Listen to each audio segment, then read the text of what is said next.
Hey everybody, Taz from Critical Thinking Anarchist here, and I apologize if you hear any slurping in the microphone. That is my kiddo. I'm feeding him so that he will stay quiet, and it's also his feeding time, but so he'll stay quiet while I record this. Anyway, wanted to talk to you about the whole Zack Snyder comment on the Geeks and Gamers thing. I'll post a clip here. Hey guys, how you doing? How's everybody Good. doing? Good. Doing good. Doing great. Listen, just a quick thing before we get started. I know that the on our donation page, we still have the Geeks and Gamers logo. I just want to say that I really we talked about this, and we're really not affiliated with Geeks and Gamers as far as I'm concerned, and I really just want to make that clear. And I also want to just say, in light of recent events, I think we really, if Justice League teaches us anything, it's about coming together, and there's no room for hate. And I just think that it's important. It's an important message. And of course, as the father of Asian children, it really hits close to home for me. And I just really want to put that out there that we all, there's no room for hate, and that's just what it's about. Absolutely. So last night, Zack Snyder's Justice League, his version of the Justice League, debuted on HBO Max. And part of the thing he did, he was going around to various social media streams and joining them. He joined Kevin Smith, and he joined Geeks and Gamers kind of through way of Uche, who is a former NFL player who happens to know Zack Snyder, who is also a member of Geeks and Gamers, as well as several other Geeks and Gamers members. And he said that he is not associated with Geeks and Gamers. Now, several people have come out in defense, as from heel versus babyface, Gary from Nerdrotic, obviously Jeremy and Krista and most of the Geeks and Gamers team, Anna, that Star Wars girl, and several other people have come out and had their takes on this. So, for full disclosure, I am not associated with anybody from Geeks and Gamers at all. I've had a couple interactions with people, with their team members on Twitter, a couple of retweets, a very few amount of replies, and that's it. I am not friends with anybody on their team. I have no personal affiliation with anyone on their team. I am a member of the Geeks and Gamers community, but I haven't posted on the site for about a year now because just with about half a year. Because that's just, with having a kid, it's tough. I mean, I haven't been able to create content for YouTube, let alone be on Geeks and Gamers to do much there. But I felt this was important because, I've been out there in support of Geeks and Gamers and Heel versus Babyface and all these other people on YouTube, Gina Carano, and again, these are not people who have any clue who I am. I am a nobody.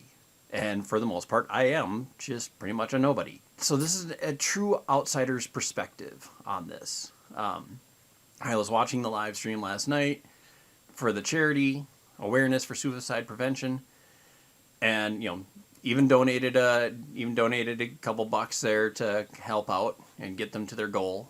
And I was making dinner. My wife came home and came into the living room, and Zack Snyder had just joined the stream. And I was like, right on, I'm going to sit here and watch this for a couple minutes. So I sat there and watched, and first thing he says is, I want to make sure that everybody knows that this charity is not associated with the Geeks and Gamers. And I'm thinking, I must have missed something. There's, where did that come from? What led up to this? And so I had no intentions of posting a reaction video or anything like that. But when I saw everybody else's reactions to it, over the course of today, I was like, this seems like something important enough. Why he chose, I guess he chose to say it, or he was probably forced to say it. He was probably forced to say something, either by his publicist or by Warner Brothers.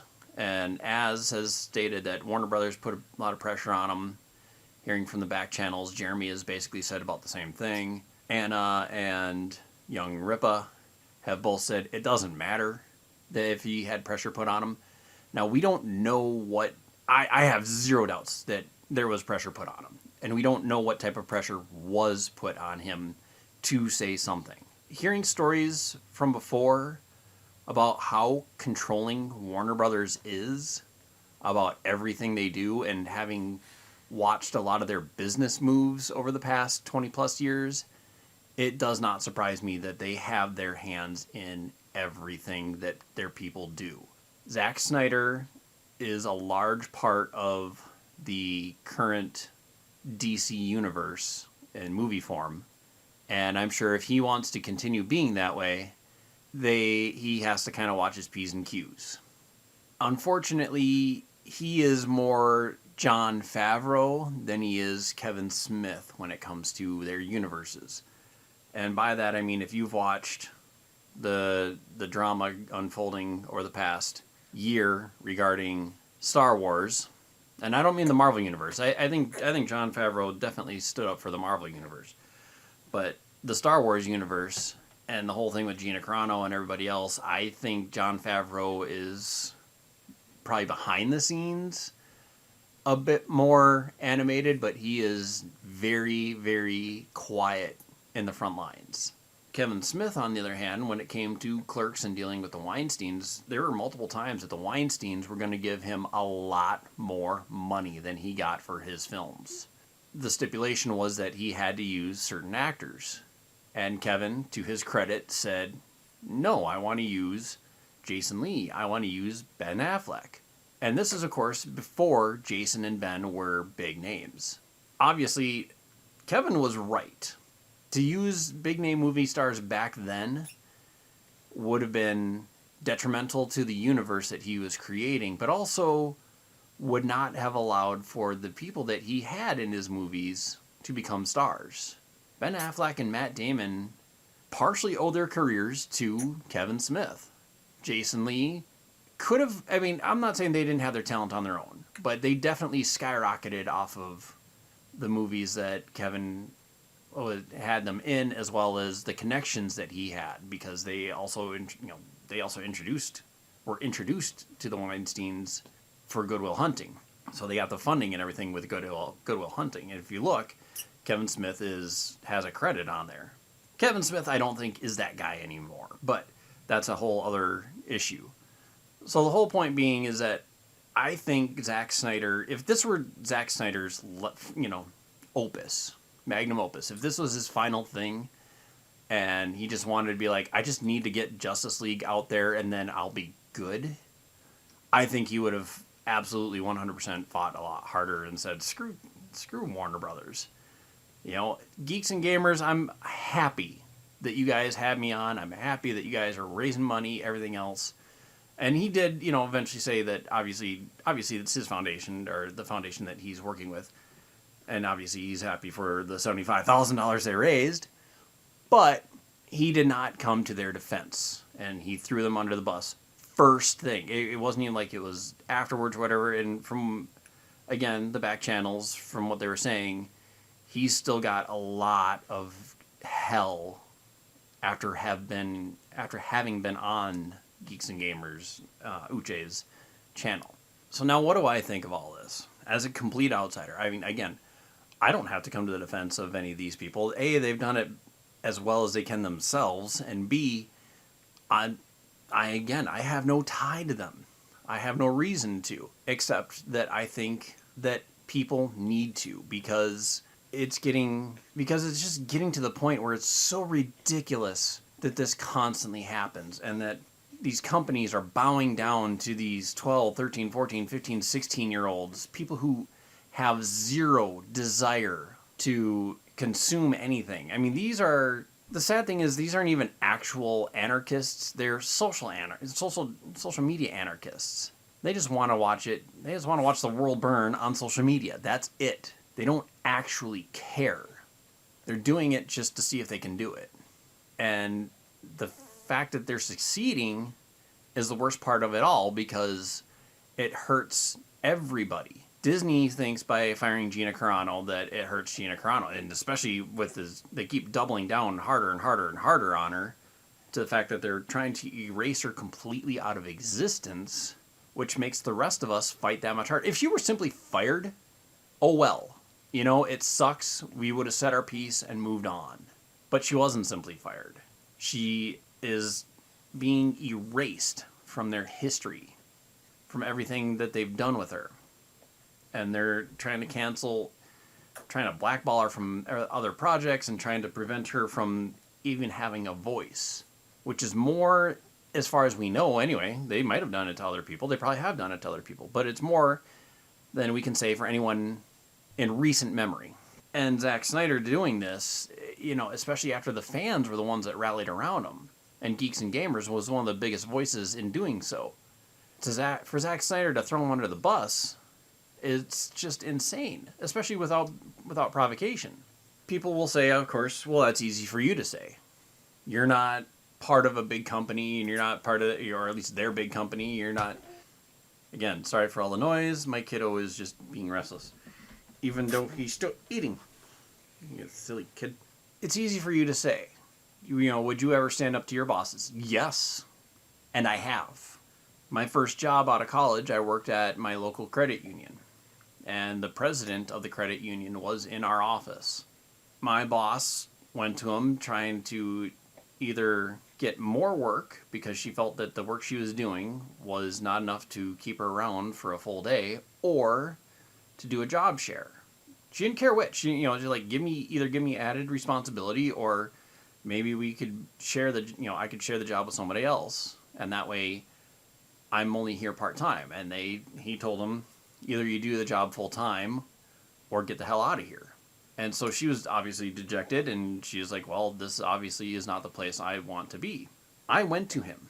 She told me this, and I went to him and told him straight up. I said, so what's going on here? And he's like, well, it's none of your business. I'm like, what do you mean it's none of my business? A, I'm her employee. B, I deal with the customers directly, and they want to see her there. If you start changing things like this, they're not going to be happy, and neither are your employees. I left not too long after, and she did as well. She was proud of me as hell for standing up for her. Then a couple years ago, I had an employee of mine, technically not mine. I was a supervisor, but technically he was we overlapped partial shifts, and we were coworkers. And then I got promoted, and he never wanted to be promoted. He could have been if he wanted to, but he didn't want to be. But he chose not to work. He chose to just be lazy about the thing, and I finally got sick of it and called him out publicly. Now, if I had had my one director, I obviously would have went to him about this. Instead, we had a new director who had no idea how anything was done at our casino and didn't talk to me, didn't talk to anybody. Neither did my manager. But they chose to fire me for that. I can't say they were wrong for doing so, except for the fact that they fired me under a very vague rule. So yes, I have no problem standing up to people. I have no problem standing up and risking my job. I understand the consequences of what I'm doing. Burping the kiddo now. I understand the consequences of my actions. I understand that it means I might possibly lose my job. I understand that it might cost me reputation, but I also understand that doing so will gain me respect. And like it or not, there were people that, they didn't like me. There are a lot of people that didn't like me at a couple of those jobs, but they respected me because they knew I was going to work. They knew I was going to work. They knew I was going to help them out if they needed it too. They knew I was going to defend them if they needed it. Because I wanted people to be treated fairly. I wanted them to be treated based on their character and their actions. Unfortunately, we don't do that in this society anymore. We don't judge people based on their character. We don't judge people based on their actions. Good job, kiddo. We judge people based on what random people on the internet tell us. So here's a random guy on the internet telling you Geeks and Gamers is a fantastic community. Join the website. Get involved in their community. See it for yourself. They don't need me to defend them. I'm doing this because it should be done. because we should all be doing this a lot more for each other, lest we all be canceled. Anyway, I gotta go take care of the kiddo. Hopefully I'll make some more videos and talk to you guys again soon. Bye.